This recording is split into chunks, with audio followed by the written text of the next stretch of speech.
Now, our Classics cooling systems were generally very effective if they were kept clean and well maintained. But of course, if you've hopped up your engine or added air conditioning or something, that increases the heat load quite a bit. And you've got to help the cooling system out so you and your Classic remain cool when you're driving along. Let me show you a few tips. Now, you've all seen my old 58 Apache here before, but I've added a compressor down here for an air conditioning system because I tend to overheat in traffic myself. But that's going to cause the engine to work harder and make the engine produce more heat. In addition to that, we've super tuned it a bit, so it's going to put out over 200 horsepower when it originally put out 140. Now, more horsepower means more heat. To deal with that, what we've had to do is go to a 4-core radiator that we got from US Radiator.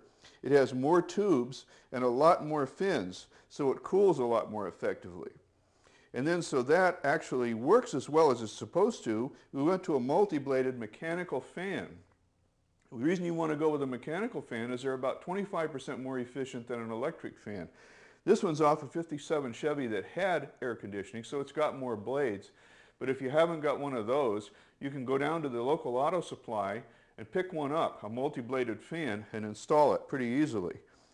Now, if you don't have the clearance, you can run an electric fan in here. Or, if you have the mechanical fan, you can run an auxiliary electric pusher fan up here to push air through the condenser that has to mount here, because that's going to put a little load on the cooling system. Now, along with our radiator, we've gone to a 16-pound pressure cap. For each pound of pressure that you increase the cooling system pressure over atmospheric, you raise the boiling point of the coolant by about 3 degrees. So that means with 16 pounds pressure, this coolant won't boil until it reaches around 260 degrees. And that's important because when coolant boils, it stops cooling. Now, you wouldn't want to put one of these on a stock radiator because chances are your stock radiator isn't set up for that kind of pressure. Another thing we've done, of course, is to put in a 160-degree thermostat. That's kind of a cool thermostat, but what it does is it lets the engine, the coolant start flowing at 160 degrees. That gives us a little more range to operate in, especially in traffic, on the freeway, stop-and-go driving.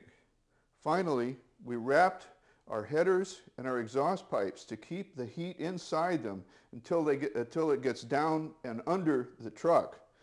That keeps the hot air from building up inside the engine bay, and it also lets cooler, denser air go into the carburetors to give us a cooler, denser mixture, which will increase horsepower.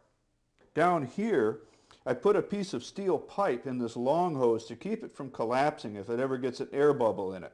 That's an important thing to do, and it can make hose selection a lot easier too. You don't have to find a long, triple-jointed, molded hose. Those are a few of the tricks I've used to keep this old Apache running cool, and they'll work for you too.